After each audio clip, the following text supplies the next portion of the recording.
Jadi yang kami perjuangkan adalah hak-hak dasar kedaulatan hidup manusia. Jangan digerus oleh modernisasi. Ada lagi nggak? Saya. Ya silakan. Pak, tadi adalah hal yang menarik ketika Bapak mempersilahkan para relawan segera bentuk untuk membantu proses kampanye itu. Tapi kalau melihat dari visi misi Dharma Kum ini sebenarnya apa sih Pak? Kemudian yang kedua, tadi kan pengen Jakarta maju. Nah, melihat kemarin itu ada kalimat yang disampaikan oleh lawan Bapak bahwa salah satu contohnya adalah memperlebar tempat jalanan sepeda selebar komplek gitu. Nah, Bapak apa kira-kira yang bisa membuat Jakarta itu maju menurut versi Anda? Dan yang terakhir, yang paling menjadi masalah di Jakarta adalah soal polusi udara. Meskipun Jakarta bukan jadi ibu kota lagi, tapi apa kira-kira yang menjadi solusi? Karena kan nggak semua warga Jakarta bisa langsung pindah ke IKN. 3 pertanyaan itu aja, Pak. Mungkin untuk itu teknis ya. Teknis kami simpan dulu, nanti pada saat waktunya tepat kami akan sampaikan. Ya. Karena kalau kita sampaikan di sini, yang terjadi adalah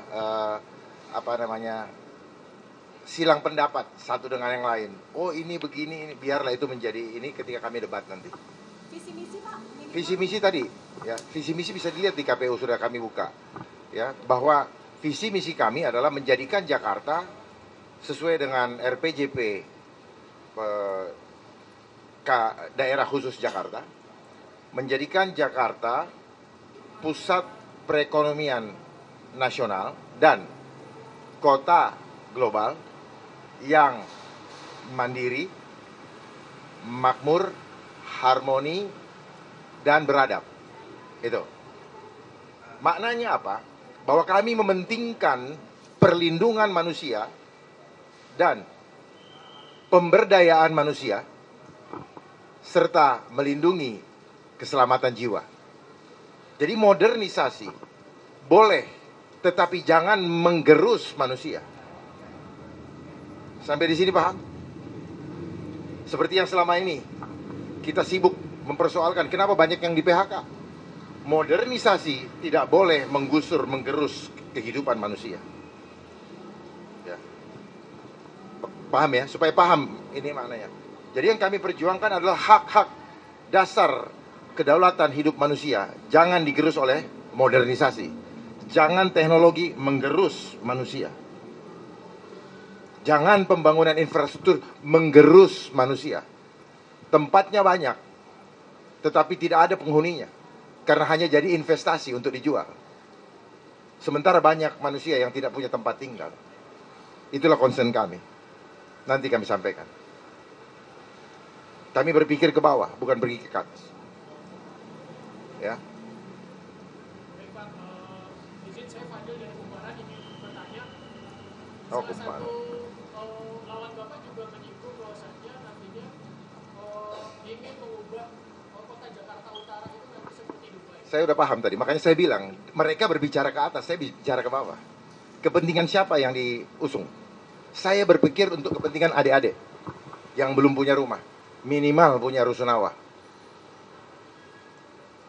Saya udah paham, ya. Kepentingan siapa? Adik-adik bisa menikmati tempat itu, bisa tinggal di tempat itu. Paham ya, Dek? Ya. Gantian, adik udah dari tadi nanya, saya ngomong tidak diperhatikan gitu loh. Ya, silakan.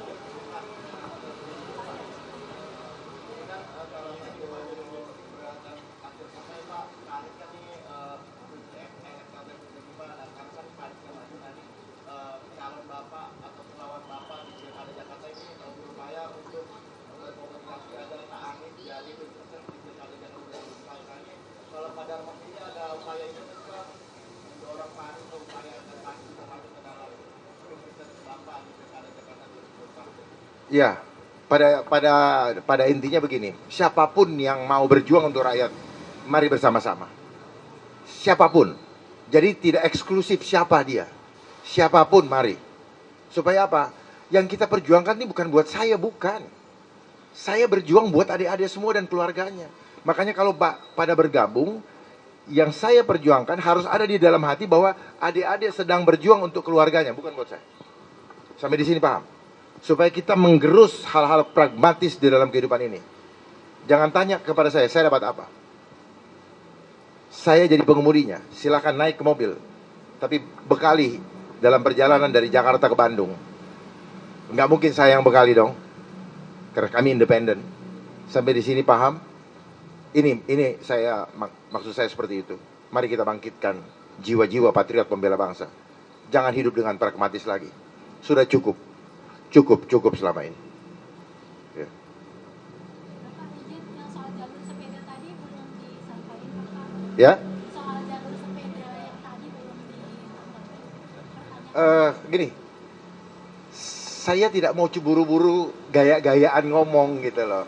Saya ingin dikaji betul, ya, dikaji betul supaya ketika kita ngomong itu nggak asbun. Karena kan kami harus belajar dulu berapa dia punya PAD, terus apa manfaatnya, bagaimana terhadap kemacetan, bagaimana terhadap serapan air, ya, hujan, bagaimana terhadap desain ruang tata kota. Jangan maksain tapi jalan yang harusnya bisa lewat mobil diambil lewat untuk sepeda. Ya, maksudnya baik, tetapi jangan mengorbankan yang sudah ada. Harus bisa menambah ruang, ya kan? Sama seperti busway. Ya, akhirnya eksklusif. Kalau di luar negeri, busway, orang busway-nya belum lewat bisa dimasukin. Gitu. Jadi mari kita kaji ulang. Paham ya?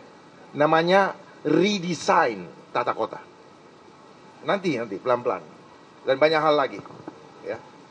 Firm kok. Firm. I fight for you all, not for me.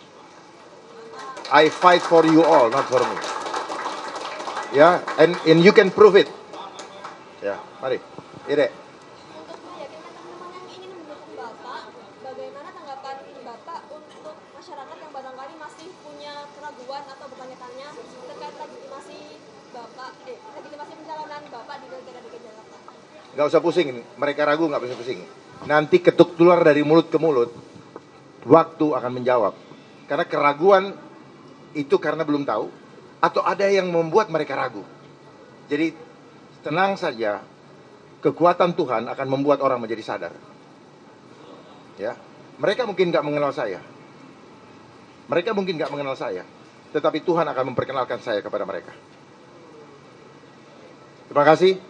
Wabillahi taufiq wal hidayah. Assalamualaikum warahmatullahi wabarakatuh. Mungkin Pak Kun ada sambahan sedikit? Ya. Baik. Ya, saya ingin menyoroti, ya, tadi kan disebutkan bahwa kita berjuang untuk adik-adik semua, ya, bahwa tantangan ke depan ini luar biasa. Kalau adik-adik ini ada yang bekerja tetap gak di medianya? Nah, sekarang jenis pekerjaan tetap itu sudah mulai menurun secara drastis. Banyak pekerjaan-pekerjaan baru seperti pekerjaan outsourcing maupun pekerjaan kemitraan. Dan para pekerja kemitraan ini tidak diperlakukan sebagai pekerja. Nah, untuk itu maka kita ingin membangun Jakarta yang lebih sejahtera. Ya. Sekarang kalau kita lihat mereka-mereka yang ter-PHK, rata-rata kalau usianya di atas 40 tahun, 45 tahun atau 50 tahun, mereka larinya ke ojol. Ya. Dan jumlah ojol ini sangat meningkat tajam dari tahun ke tahun, ya. Jumlahnya sudah 2 juta bahkan lebih, ya. Dan ini kan menjadi suatu fenomena, ya Pak, bayangkan dengan tarif yang sangat kompetitif, ya. Dan yang kedua, biaya hidup yang sangat tinggi, dan yang ketiga, ya, mereka ini karena diperlakukan sebagai bukan sebagai pekerja tapi sebagai kemitraan, tidak punya jaminan sosial, jaminan pekerjaan dan yang lain-lain, yang tadinya dia bisa UMP, maka dengan hal ini dia hanya bisa mendapatkan pendapatan setengah dari UMP, padahal dia punya anak, dia punya istri dan lain-lain. Permasalahannya adalah dengan tekanan hidup yang sangat tinggi, maka ini menyebabkan dia harus bisa melengkapi kebutuhannya dengan apa? Berhutang, ya. Apalagi kalau ke pinjol. Coba bayangkan kalau ditekan oleh debt collector, dia harus bekerja di atas 12 jam. Apa yang terjadi di tengah traffic yang sangat padat?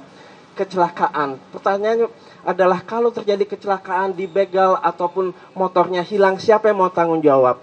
Ya. Dan ini fenomena yang luar biasa, hidup dengan penuh kesulitan. Dan hal ini yang nanti kita akan perjuangkan. Mayoritas masyarakat Jakarta adalah pekerja. Kita ingin mensejahterakan masyarakat Jakarta, ya. Dimulai tadi bagaimana mensejahterakan para pekerja yang terzolimi ini, para pekerja yang sulit dalam kehidupannya. Nah, untuk itu marilah kita sama-sama, ya termasuk adik-adik ini, ya, tantangannya sangat berat, apalagi dengan AI, dengan machine learning, deep machine learning yang bisa mereplace manusia, ya. Dan kita akan berusaha untuk tetap membingkaikan peri kemanusiaan kepada masyarakat Jakarta, kepada para pekerja yang ada di Jakarta. Mungkin itu demikian dari saya. Terima kasih.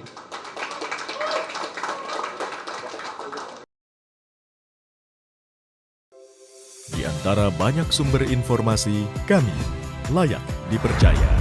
Karena kami menggali lebih dalam, berpihak pada kebenaran, berpegang pada data dan fakta, agar layak Anda jadikan referensi. Kompas TV, independen, terpercaya.